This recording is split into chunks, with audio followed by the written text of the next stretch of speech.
Greetings, everyone, and welcome to the AUR webinar on life and career coaching for the radiologist. Today's webinar is brought to you by the Ad Hoc Wellbeing Committee of the AUR, of which I am chair. My name is Lily Belfi. I'm pleased to introduce our panelists today.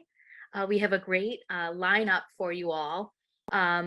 Speaking first will be Dr. Julie Bulman, an interventional radiologist at Beth Israel Deaconess Medical Center in Boston, followed by Dr. Michael Fishman, Chief of Breast Imaging at Boston University School of Medicine. Then we have Dr. Sarah Averill from the Division of Body Imaging at the University of Iowa College of Medicine. And we're going to wrap up our discussion with Dr. Reed Omary, Chair of Radiology at Vanderbilt.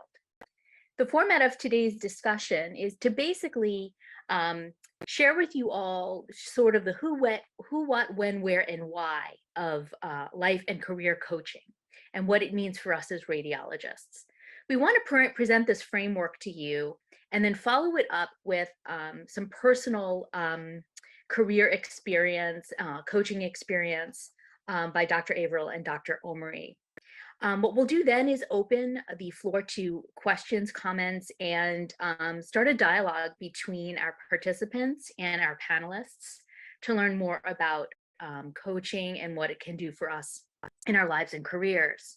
This webinar will be the first of a two-part series. Our next adventure for this webinar series for the next academic year will be to get a little bit into the how of coaching. So without further ado, I'd like to turn it over to our speakers. Please start populating the chat and the question and answer tabs with questions as they come up during the presentations, so that we will have sort of a nice list of questions to start, start off with when we wrap up the presentations. So Dr. Bulman, I hand it over to you.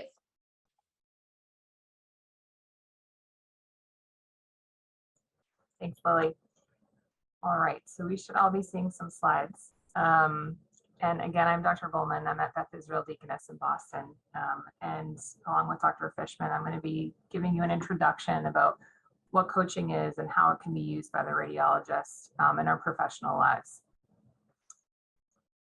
So our goals are going to be: what is coaching? What is the background of it? We'll talk about some data specific to physician coaching, and then why participate in it. Dr. Fishman will talk more about the how-to component of coaching.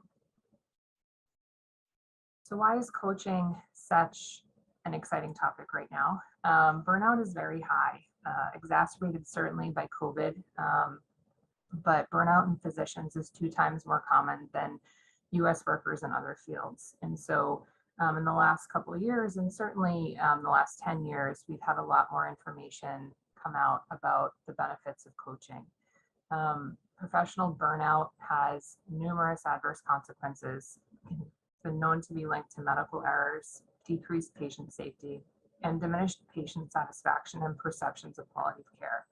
It's also strongly linked to physician substance use issues, health problems, marital discord, physician suicidal ideation. And for that reason, there is a systemic effort, thankfully, in healthcare to find mitigation strategies for this. There are multiple contributors to burnout. As we know, we live them every day. Increased workload, we have long work hours, overnight call, increased clerical burdens, work process inefficiencies simply with EMR. There's always, personal work-home conflicts, organizational culture. The list goes on about the stressors in our lives. And so what can we do to try and mitigate these things is why we're here today. How are we doing as a specialty with burnout? You might look at this and say, oh good, we're at the bottom of this list, but no, 1 in 3 radiologists is not a bar that we want to keep. Though this is decreased from 2020, where burnout was quoted at 46% in radiologists, we are down to 36%, but we have a ways to go here. This is compounded certainly by where we work. In healthcare, Emotions aren't exactly encouraged in the physician. Only patients seem to be allowed to have a bad day, but we're all human. We all know Mr. Rogers here. He has a nice quote that actually kind of talks about where coaching can come from. So there's no should or should not when it comes to having feelings. They are part of who we are, and their origins are beyond our control. And when we believe that, we may find it easier to make constructive choices about what we do with those feelings. Sometimes people think that we should separate emotions from work, but in fact, research has shown that it is not an ideal strategy for solving our workplace conflicts and being an effective employee. So what are the things we can do to reduce burnout? These are three separate approaches. They are very distinct from each other, and I think it's an important note to make today is that mentorship is not coaching. We often use terms interchangeably, and even in the literature, it can be used interchangeably, but they are in fact very distinct methods. Mentorship is a relationship between someone that's generally more experienced and someone that's less experienced, sharing knowledge, offering wisdom, very direct guidance on something that's a shared or common experience. Very common in medicine. It's also very essential for career development in our world and also in other industries. Informal mentorship also has its benefits. It's been shown that just informal connections with other colleagues doing the same work does reduce burnout and improves career satisfaction as well. Next, we have peer support programs. These are becoming more popular in hospitals. They're in place often to assist physicians after either a medical error or a traumatic event with a patient. And both mentoring and peer support often are physicians or someone in healthcare already that has direct experience with something the other person's going through. And then we have coaching, which is very different from both of these methods. It is a one-on-one focus on behavior. It's not so much focused on why do we have our behaviors, but kind of acknowledging that our behaviors and then using positive psychology, mindfulness, encouragement, and then asking questions to encourage awareness of the client or physician by the coach. It's all to foster an increase in self-awareness and motivation, and then a capacity to actually take action. So something that I find defines it really well is coaching presumes that a person already has the strength and skills to handle their life's challenges or work challenges, but the person is not accessing them maximally. And coaching allows you to bring yourself as the physician to that point of kind of tapping into your own resources. Coaches, importantly, also do not need to be physicians or even directly involved in healthcare.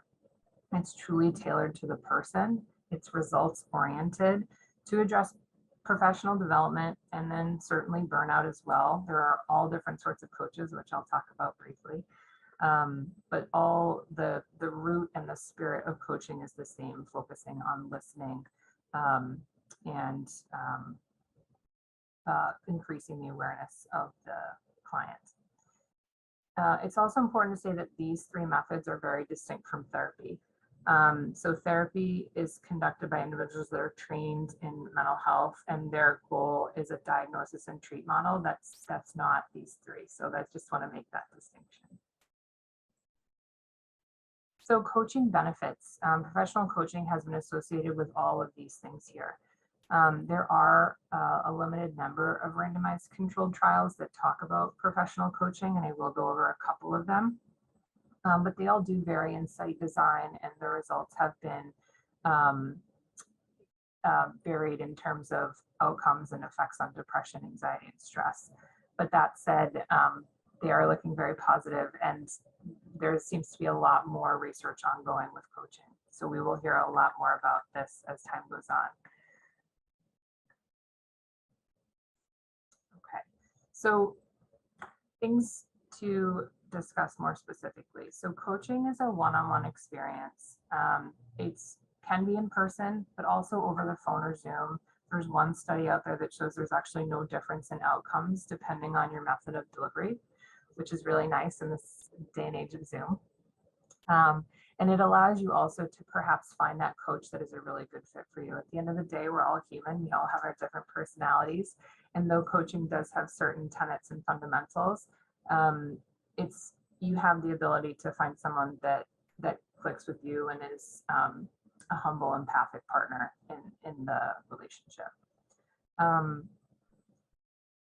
One thing to acknowledge is that coaching is an individual experience for the physician, but we understand we work in a healthcare system. There are systemic problems that we're all aware of, and the push is that organizations can hopefully embrace coaching as an individual method, but also, in the context of addressing organizational systemic problems as well. It's an adjunct with these systemic efforts. Okay, so I remember this slide the first time I even heard about coaching. I thought this image was perfect. So this is a stagecoach, and it really is a good visualization for what coaching is. It's a vessel of transportation to get from A to B or even A to Z. And the person inside doesn't change. You are moving destinations, but the person inside, who is the client or the physician, is not changing. And so it is a human partnership to help individuals promote growth to achieve the best version of themselves. So the goal is not to fix someone or change them in a way that changes who they are. It's essentially finding their best selves, finding their strengths, and getting them to the place they want to go. I just want to talk briefly about the studies that we do have about burnout and coaching. So this was a randomized controlled trial that had 88 physicians that were mid-career, and it focused on coaching with different themes during the sessions. It was a 6-month period of intervention. There are multiple different themes that can be addressed in coaching. These were the ones that this trial looked at. Everything from optimizing meaning in work to addressing your workload to self-care. Very vast topics here. And what the data showed was that there was decreased burnout and emotional exhaustion in the coaching cohort, and as well as improved quality of life and resilience. This study was not able to show a difference in depersonalization, job satisfaction, engagement, or meaning, but it did show significance in those other categories. We also have some studies that are ongoing or recently happened in the physician resident population. And so this first study here is actually not so much a trial, but an informational piece on coaching. And the recommended time frame that paper recommends is weekly or even biweekly for an hour for 6 to 12 months. There are certainly all different interventions that have been proposed. There are studies that look at just 4 sessions or 3 months, but in general, I think 6 months is what's been used in a lot of these trials. The study at the bottom was done again with residents, and it showed a significant association between coaching and positive program experience, allowing the residents opportunities to reflect, and then an overall positive residency experience. The coaching cohort also found there was increased coping and relationship skill building from the coaching sessions. And then this was, again, another study with residents. And this is looking at specific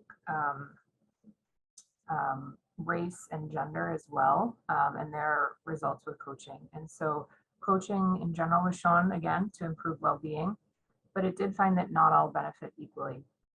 Burnout was noted to decline in all groups, but much more so in non-Hispanic white residents compared to Black, Asian, Hispanic, or those that denoted themselves as other. So this does raise the question of something we should be thinking about is there gender bias or any structural racism within a coaching interventions that are happening? So something to always keep in the back of our mind, because interventions are still, self-described things that are carried out by humans. And so bias is always something that can creep in. And then interestingly, male residents in general, even at baseline, were found to have higher well-being than female residents. Okay, another and the last randomized control trial is that done with primary care physicians. This was 59 PCPs that were randomized, and it was 6 sessions for positive psychology-based coaching. And they followed them immediately post-intervention, 3 months and 6 months. And they did show, again, decreased burnout, increased work engagement. This study did show increased job satisfaction. And interestingly, the compassion was not significant until the 6-month mark. So there was no change in compassion, self-described compassion, until 6 months. And so the question is, does coaching also have a long-term benefit on some of these less specifically targeted outcomes? So a more personal, self-focused well-being outcome can be noted by this compassion marker. There's also a reduced intention to turnover, meaning a reduced intention of the physician to leave their current job and go elsewhere.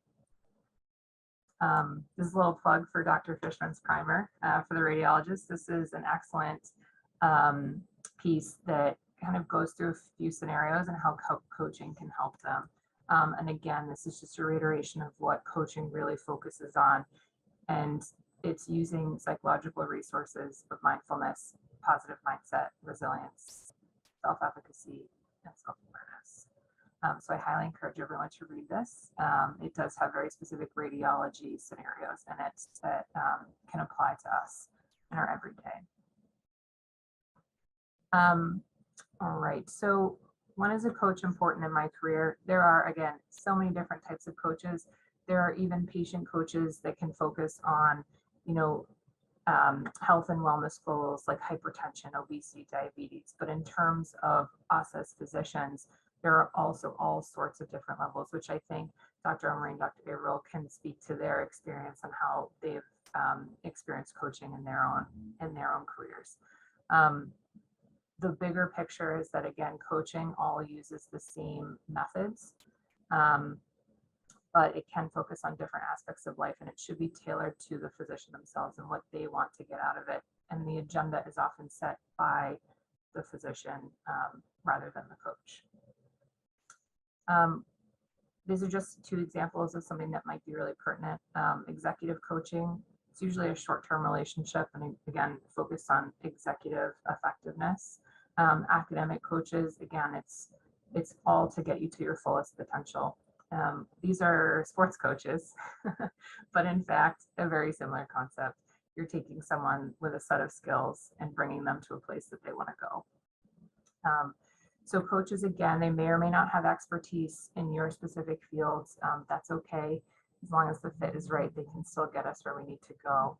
They are skilled at helping a learner accurately reflect on their own performance and their need for growth, and to gain insight into how to get the outcomes that they want. It's trying to create specific action-oriented goals to get you where you want to go. And so with that said, how does it work? How do we get there? I will turn it over to Dr. Fishman to talk about that. And thank you.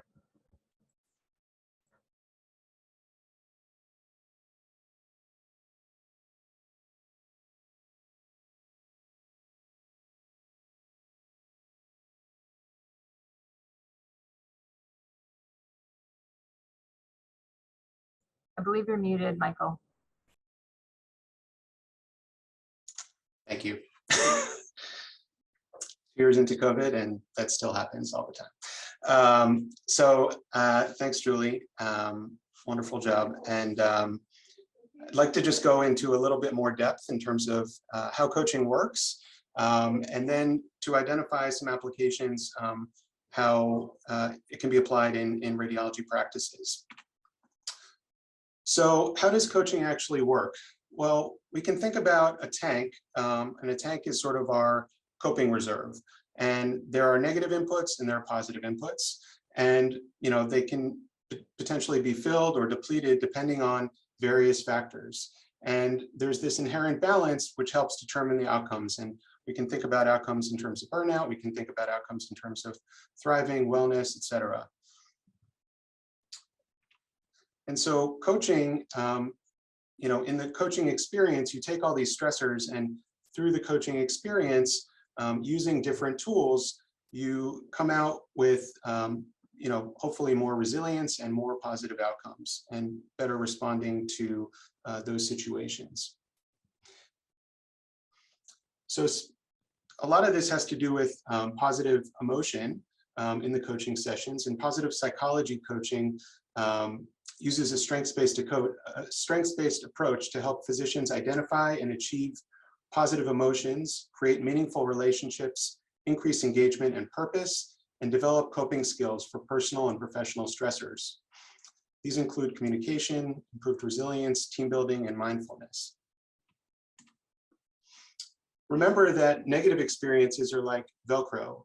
They stick with us in our brains and travel with us wherever we go.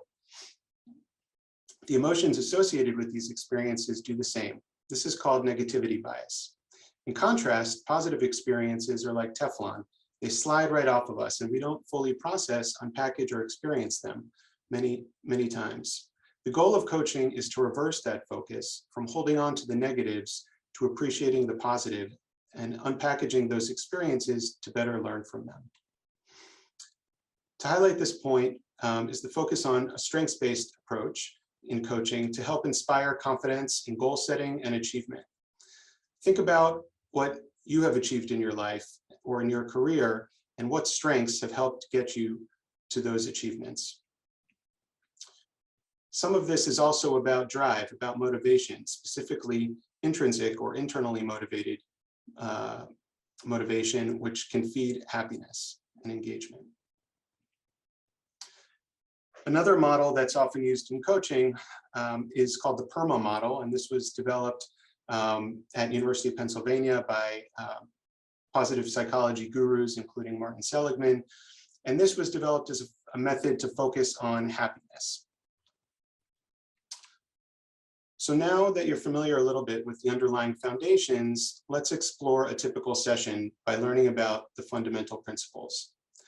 So first, you want to establish the coach-client relationship, which is the best predictor of successful outcomes by scheduling a session, being punctual, and offering follow-up, right? So that's if you're the coach. And certainly if you're a client, you want to be punctual and be able to schedule those meetings at a time that's convenient for you.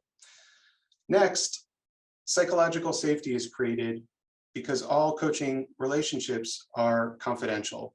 And so you should feel assured that the coach is not going to share information with others in your practice or in your life without your consent. And the goal is to have a confidential space, a space filled with empathy and non-judgmental positive regard, which allows the client to discuss sensitive topics and their core values. Finally, mindfulness is important for both the client to build awareness and intentionality, as well as for the coach to manage their own emotions during the session.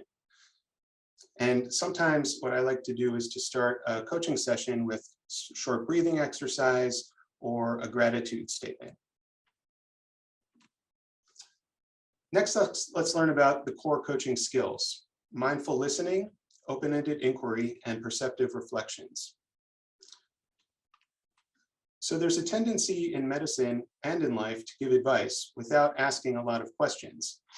Not everything is really something that you need to solve, particularly in this coaching relationship.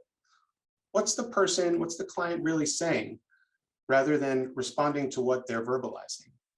Mindful listening is far deeper than superficial listening that we may experience in everyday situations. It involves removing distractions in the moment to allow for focus on the client, achieving their best self and their core values, as well as to respond with optimal questions and reflections to help the client explore their goals further. Open-ended inquiry is a coaching technique for clients to feel empowered and safe to explore their values, strengths, and experiences. Close-ended questions result in brief answers like yes, no, or maybe, and they don't stimulate conversation or support insightful moments for the client in a coaching relationship. What and how questions encourage storytelling and are the best types of open-ended questions to use in a coaching relationship. While why questions can provide insights to explore intrinsic motivation, they can be perceived also as judgmental and frequently result in an analytical response rather than a story. Open-ended questions are the powerful ammunition coaches employ to engage the client in self-reflection and discovery. And here are some examples of some questions that can be asked during a coaching session, or you can use them for yourself to do a little bit of self-coaching. Finally, the process of perceptive reflection involves the coach practicing mindful listening and then using the client's language, paraphrasing their comments in a reflection of what the coach thinks the client is expressing. The most basic reflection is restating a client's words, similar to a mirror, enabling the client to hear or see themselves clearly and shape the conversation further. Perceptive reflections can be transformative as the client hears their emotions and the intent of their own words, inspiring ideas and supporting the case for positive change. The coach should be helping them do what they should and want to be doing. So this is a typical schematic of a coaching session. It's kind of this back and forth between the coach and the client. You take a goal or a challenge and you learn from the client what their goals are, and you reflect on that, and you listen and you reflect, and sometimes you interject one of these open-ended questions to learn a little bit more and dig a little bit deeper. And that's how you move towards setting a goal for the client. So speaking of goals, goal setting is important for accountability and is really one of the hallmarks of coaching. Using SMART goals can help promote small wins for confidence building, engagement, and expanding positive emotion. Typically, they're both short-term and long-term goals that are used in a coaching relationship and reviewed at every coaching session. So a short-term goal can be a weekly goal, or a long-term goal could be, let's say, a 3-month goal or a 6-month goal. SMART goals are successful because they're digestible, and the client can feel confident in achieving them, but they're not too easy to complete. The important thing is to start small. So one of the models used in goal setting is the GROW model. So the G in GROW is it's an acronym, so goal. So what goal do you want? How do you know that the goal is achieved? How will you know that the problem is solved? And that's what's happening now. What's your reality? What is the effect of that? And then we move into the options. So what could you do to change this? What are the benefits of the options? What are the harms? And what factors will help you weigh those options? And then we move to the last part, the will. What will you actually do? How likely is your success? What may stop you from moving forward? And will this help you address your goal? And what else would you do? One of the things that I like to use in my coaching relationships is a technique that you can take home from this session, which is called coaching by numbers. And what I like to do is to ask the clients to, especially when they're thinking about long-term goals, to take a look into the future and say, you know, it's a year from now, and you're standing at the top of a mountain and you're looking back at all the territory that you've traveled over this past year, and to paint a picture for the coach of what that experience was like, but also what it would look like if that experience from that past year was perfect. What would a 10 out of 10 look like? Paint that picture. And then after they tell that story on that, and then you can use the same 1 to 10 scale, where are you right now on that journey towards that perfect, right? And what are you doing right now that you are that particular number? So say they're a 7, what are you doing that you're a 7, but not a 7.5, right? Or not a 6.5, right? It's sometimes more difficult to verbalize what you're doing right than what you're doing wrong. And then you can start thinking with the client about what they can do in the next week or in the next 3 weeks to get from their pre-assigned number where they are right now, half a point higher. Right, the goal is to start slow and take small steps, not to jump from 7 to 10. And again, perfection is not sort of in the sense of perfectionism, but really it's an iterative process, right, to get to where you want to be. Perfection is the goal as envisioned by the client. So the process is not a race. It's a deliberate practice of small goals to achieve your best self. Coaching can be magical, transformative, and deeply rewarding for the client. The coach-client relationship is a two-way street.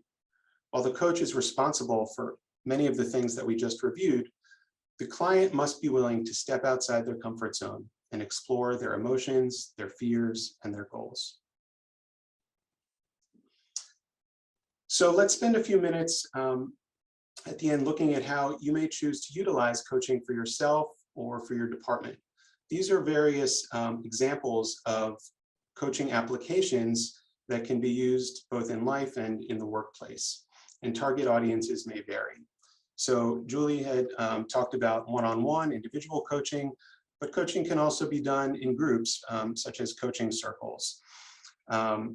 Coaches, again, can help facilitate self-discovery and self-inquiry, and coaching circles can be a powerful method of relating shared experiences to reduce social isolation that many of us are feeling and aid individual self-discovery in achieving goals and overcoming personal obstacles. Ultimately, by advocating for coaching, you can encourage yourself and your colleagues to establish habits of continuous reflection, goal setting, and wellness.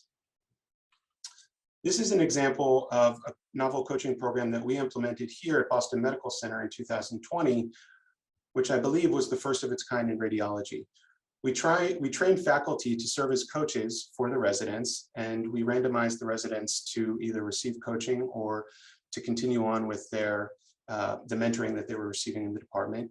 And the idea was to provide them with a safe space for informed reflection on academic, personal, and professional performance to support their well-being and to assist them in setting achievable goals leading to their professional development and personal satisfaction. And sessions were encouraged at least quarterly. Unfortunately, the program initiation coincided with early COVID, which disrupted much of the program and impacted compliance and survey response rates. So we're hoping to reboot the program again this summer. Here's another recent program that some of you may recognize from the AUR annual meeting just a couple months ago. With the support of a strategic alignment grant, our team created a laser coaching experience for meeting participants.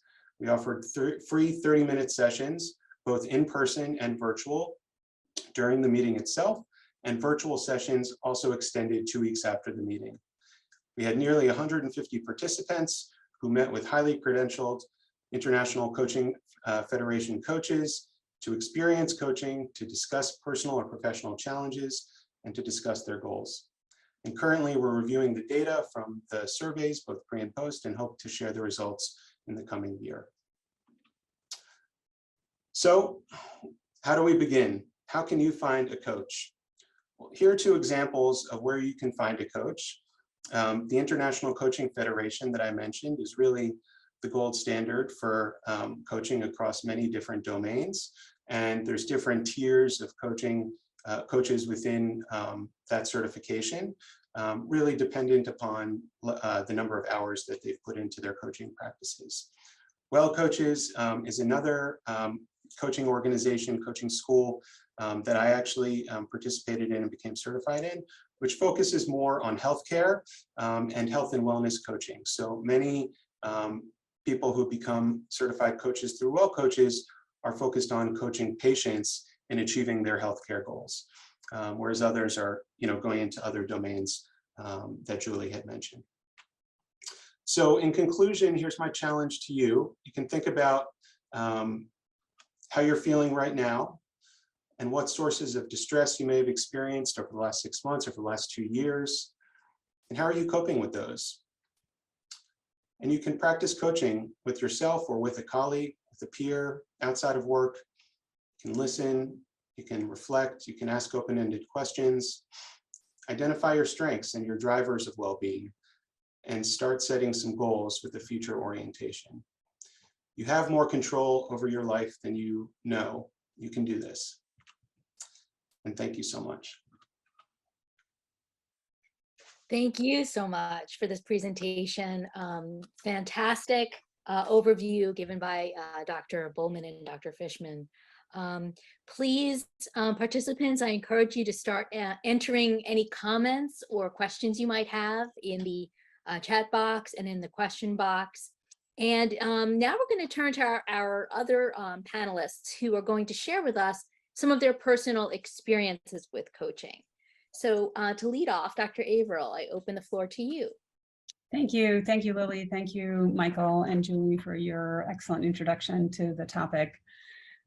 So I'm Dr. Sarah Averill. I'm here at the University of Iowa, and I've availed myself of several different professional services since I finished my fellowship. And I'm just going to acknowledge that I started with therapy, and that is not coaching, as Julie acknowledged, but having gone through medical school, residency, and fellowship with a family, there was definitely fallout and residue from having been so busy, being in a physician family, not having the time available to be an optimal parent, and certain stress behaviors that I manifest in a family context. And that was incredibly helpful. And all of the people that I've found to help me in my path have come through family recommendations. So yes, there are professional societies out there that you can access, people who have credentials. But I think another way to find somebody that might suit you for services like therapy or coaching is to ask friends and check people out that way, because people who know you may also be able to help you to find somebody who's a good fit.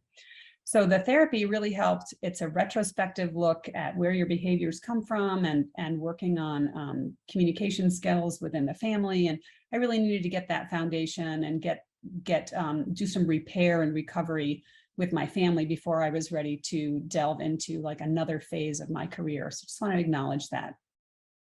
And then the two other services that I've accessed professionally, one was personal goal that I had. I really wanted to reestablish a writing practice. I did a lot of writing for wellness, for my own work-life balance before becoming a radiologist, and I wanted to get that balance back. And so again, I talked to some people that I knew, and I found a writing coach specifically who used a lot of the same kind of techniques that Michael just outlined. It was a one-on-one relationship. It was a lot of positive psychology. It was just working with me to establish the confidence to get back into a routine writing practice. And out of that I've published a couple of nonfiction essays. I've started a blog where I'm writing regularly and also doing some drawing, which I like to incorporate with my visual thinking. And I've been recently invited to be a reader for a medical humanities journal. So there've been very positive things that have come out of that, and exactly the kinds of benefits that have been discussed: that self-confidence, accessing resources that I had that were latent, that hadn't been used for a while. So that's one form of coaching that I've used. And then the other is a leadership coach. So in my role at the University of Iowa, I'm chair of the Diversity, Equity, and Inclusion Committee, and it's the first time in an academic institution that I'm leading a group. It's a nuanced, challenging subject area with potential for difficult dialogues and negotiating with leadership for resources, and having a leadership coach, again, using many of the techniques that have already been described. It's been incredibly helpful. And the benefits to me of having that coach, having a safe space to talk about how to negotiate with people that's outside of the institution, so I'm not damaging relationships inside while I'm figuring out how to have a respectful conversation or talk about a difficult dialogue or difficult topic, or just techniques for presenting things to leadership in a way that will get purchase and move an agenda forward. So those are three of the things that I've done in the last 5 to 6 years that have helped me tremendously. So thank you. Thank you so much. Thank you for sharing that. Dr. Omary, can you share your experience? Yeah, thank you, Dr. Belfi, and thank you everyone for joining us today. It's great to be a part of this panel. And I wanted to share my own experience with executive coaching. And so I've been chair at Vanderbilt almost for a decade. And soon upon arrival, our dean, called me up, and he said very directly that we expect all chairs and all senior executive leaders to have an executive coach. He then went on to say that he had an executive coach for many years, and that I would meet with that coach once, and then I'd be given the opportunity to find another coach who, of course, so I went and did that, and then so even though I was in Nashville, my executive coach actually lived in DC. And so I thought, so when I first met her, we had a phone call. This is all pre-Zoom, of course. We heard about the benefits of coaching using different interactive styles. Zoom definitely would have helped. It was interesting then when I started with her, she flew out to Vanderbilt and spent basically a day and a half. I took every personality test. I got like this. You just think like the FBI or a CIA, like a drop down this big packet that apparently explained all my various modes of thinking and my mental models and my personality, and then whether I like to engage in conflict, whether I like to all this stuff. And then she interviewed, she basically did a 360 and then presented all of this information to me, and then we developed a coaching plan. So this falls in that bucket that we heard earlier about executive coaching. And I learned a ton about myself, and I learned a ton about how fundamentally so we heard about the strength-based. We also so I knew what I could fall back on, if you will, but I also learned what skills I needed to grow. And so what I felt I could always lean on, and then what I felt that I could grow. And so then we just continued this process. I would tend to have weekly phone calls while she was in DC. In the end, she helped me immensely, and I find myself sharing a lot of her advice with others, and the pass it on. If you interact with me very well, you are really, I'm just the conduit sharing some of the knowledge that I had learned from a coach. So I found it really useful. And 10 years in, I have a different coach at this point. All the senior executive leaders, we all have a coach, and it's just expected. And it's really helpful. So I'll end there.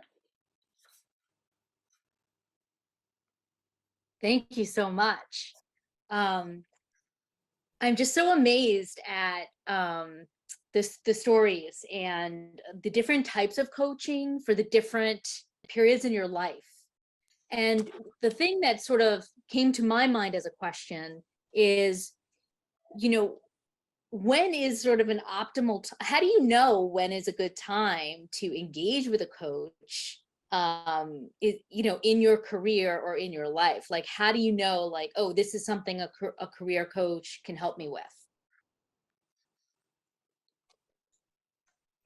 I guess I would say anytime you have a goal. Really? But certainly, you can think about more obvious goals that people may have in academia, trying to, get promoted in their academic rank, trying to take on new positions, new roles, thinking about where they even want to be in 1 year, 3 years, 5 years. So I think that, there's so many different opportunities to work with a coach in our practice and even outside of work, that the opportunities are kind of endless. what do you say to someone who doesn't really have a specific goal? Let's say someone who's just, a great clinical radiologist and has just been focused on performing in that way for a long time. And that's pretty much their goal. What do you say to someone who hasn't really thought about beyond that? So I guess a couple things. Sometimes people are not ready for coaching experiences, right? There has to be buy-in. There has to be that intrinsic motivation to want to grow and achieve something for themselves. So it's not for everyone. And you really need to be motivated to do it. Secondly, I think that even for somebody who is so specifically focused on one area, there's always room to grow. So you can always sort of talk with them about what they've clearly done a lot of wonderful things. They clearly have a lot of strengths that contribute to that success in whatever they're doing. But what can they change in the next year? What do they want to do a little bit better? So it's always possible to identify small goals. It doesn't have to be big. It can be a small thing. Thank you, Michael, for answering those questions. We have some questions from participants filtering in. The first is, could you elaborate on the benefit of group coaching? What makes this effective? How do you bring people together to make this happen?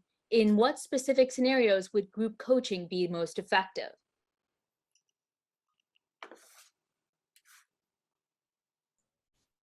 I will briefly answer this. I actually have not participated in group coaching, so I'd be interested if any of the other panelists have.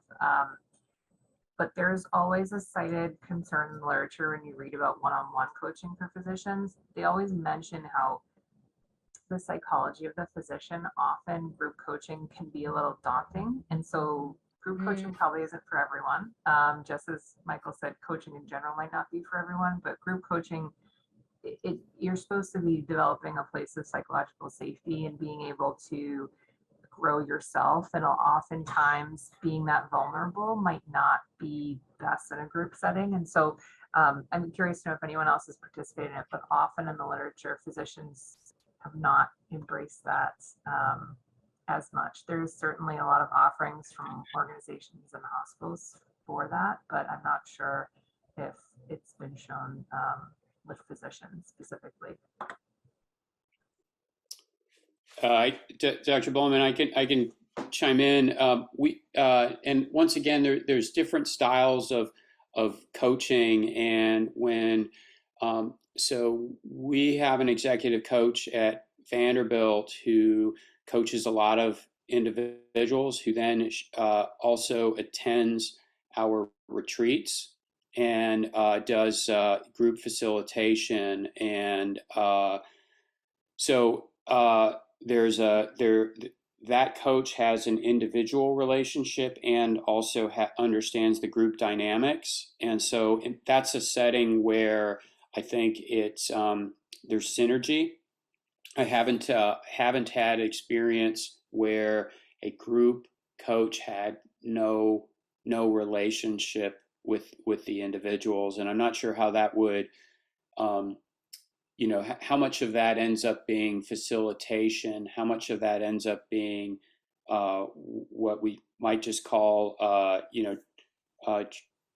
like transactional learning, a skill of the day coaching, or just teaching through a question and answer, a Socratic method.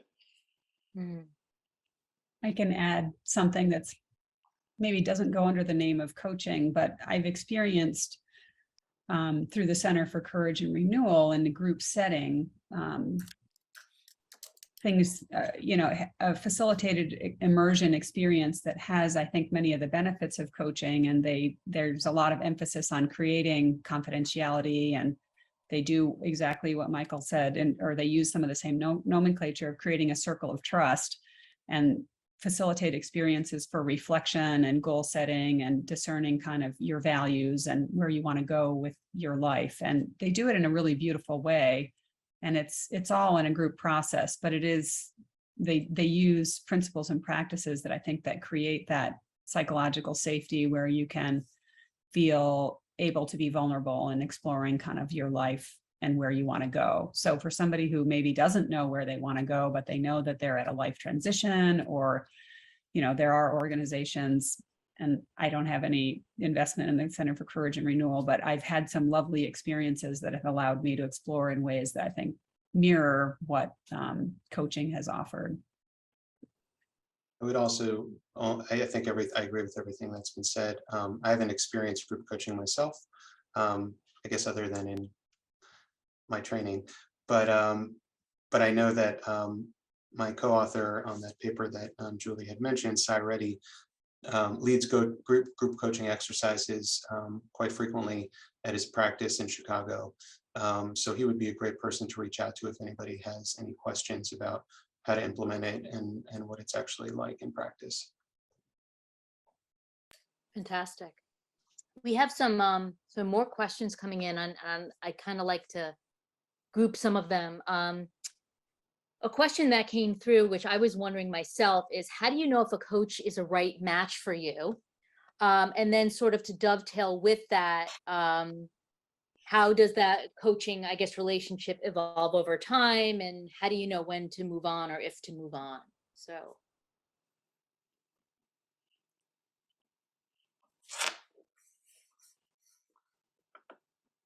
It's a tough question.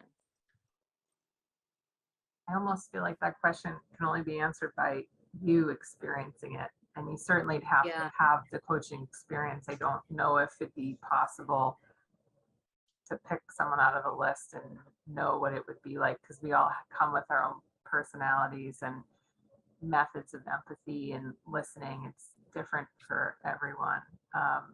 Dr. Averill, you mentioned you've had multiple different experiences. I don't know if you could answer that.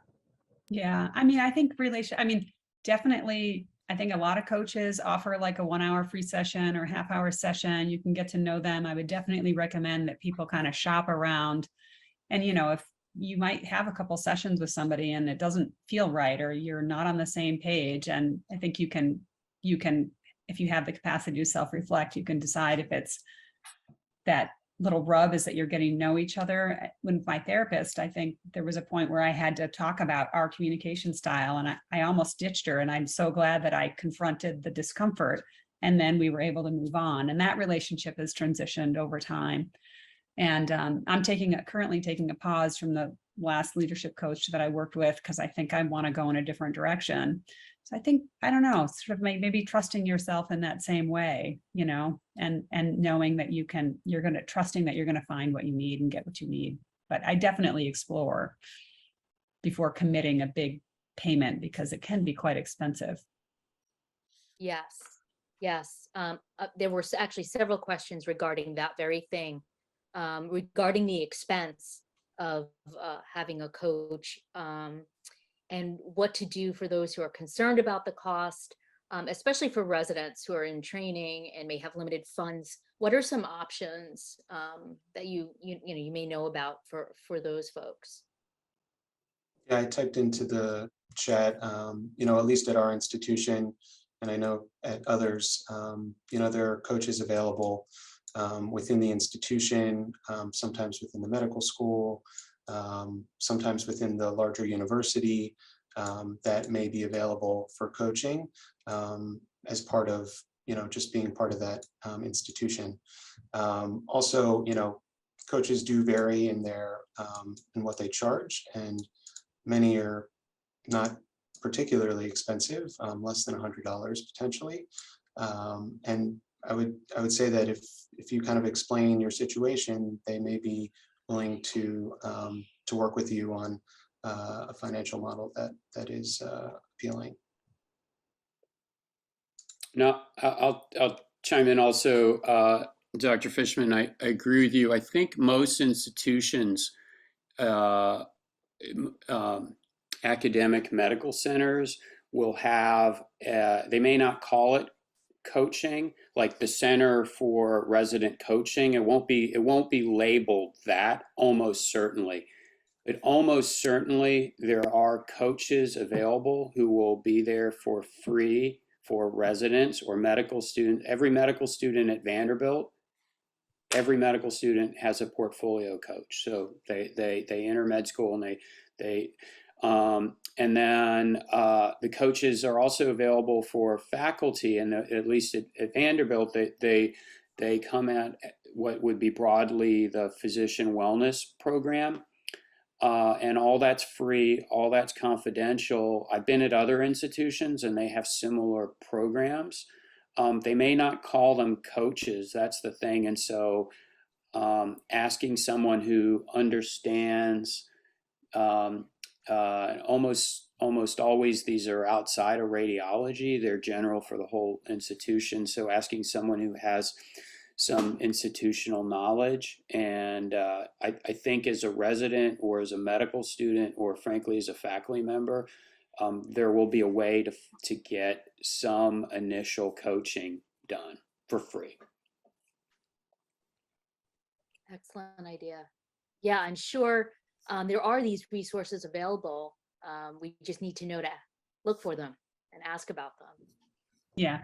I now just add, sometimes they're under the employee, assistance program, or there may be some shame or stigma associated with the title, but many of the people who are in those capacities have those same skill sets to access. So, it doesn't have to be a mental health crisis to go and access the skills that are there that are free. And in those professionals who have other titles or other hats, because I'll just stop there. Yeah, an important comment in the chat, important to destigmatize institutional coaches so that individuals see it as a career benefit and not always as a remediation type of thing, which is very true, absolutely.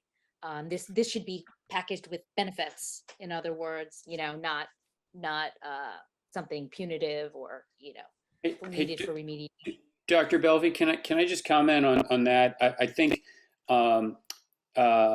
we need to be really clear that coaching doesn't work as remediation. So it just doesn't work. Like, so someone needs to be remediated. Let's go send them to a coach. That will not work. So we coaching is a positive thing, and the more we can consider it as Dr. Bulman said, as a benefit, like, and frankly, if it's offered and someone seeks it out, what a great signal of a growth mindset. Oh, absolutely. Absolutely. And I was thinking about this when I think, Julie, you showed your slide about the difference between mentors and coaches and the different sort of multi-pronged approach that we often have for support. And I thought about the idea of mentors as coaching is becoming more and more popular. Our mentors will be able to model that behavior to mentees and share their experiences with their coaches. And I just think that's, such a wonderful way to grow the practice, because I think it can be tremendously beneficial to us, which we can see from the very well-known benefits for our personal well-being and in our career well-being. So I have to thank all of the panelists today. Thank you so much for your participation. I want to thank our participants for their engagement. I really am so grateful that we had this opportunity and this platform to share our knowledge and our experiences about coaching.